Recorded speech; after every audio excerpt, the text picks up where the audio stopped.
proper name is Corin F. Bowers Jr., but I go by Bud, which is the name that I've had since a child. I farm in a little community of Luray, South Carolina, and this in the lower part of the state in Hampton County.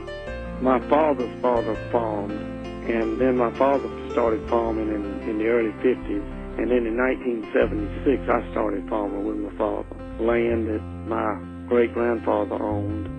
I caught the devil planting last year, so I reckon planting was the biggest challenge. And I had planned on bedding and planting, and it got so dry that we weren't able to do that.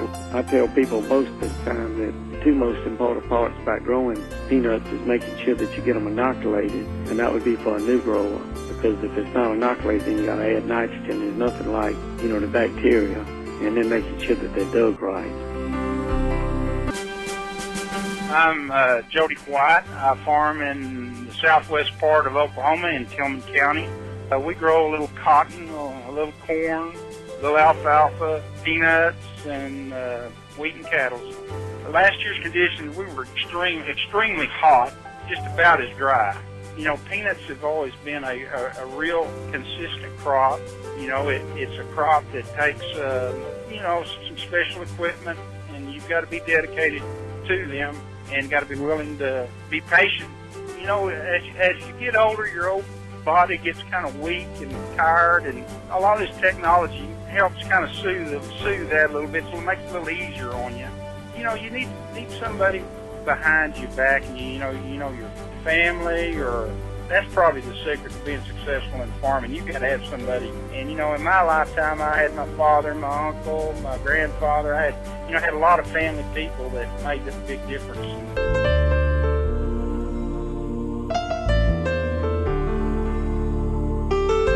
My name is Ross Terry. I'm in partnership and vice president of I.C. Terry Farms in Lake City, Florida. I was born here in Lake City. I farmed with my dad. He passed away about 15 years ago. We got cattle, peanuts. We harvest grass seed, and we do the same way with rye that we use for winter grazing. Supply and demand still controls the amount of peanuts. This year, more peanuts is grown than ever been grown in the southeast, especially down in Florida. That's no sign they'll be grown next year. If they make a bumper crop, price comes down, people are not going to stay with it. That's just like if they're growing in our area, watermelons. The only ones that make a little money off of watermelons are those that grow them every year. Same way with peanuts. The one that mainly make money off peanuts is the one that grows them every year. You can't get in and get out overnight and make money off of them. We have low overhead. Our oldest tractor is 40 years old. Maybe our newest one is about 12. We have two 4-row combines that we bought used. We plant 3 years in a row in the same field, and then we tear up another grass patch.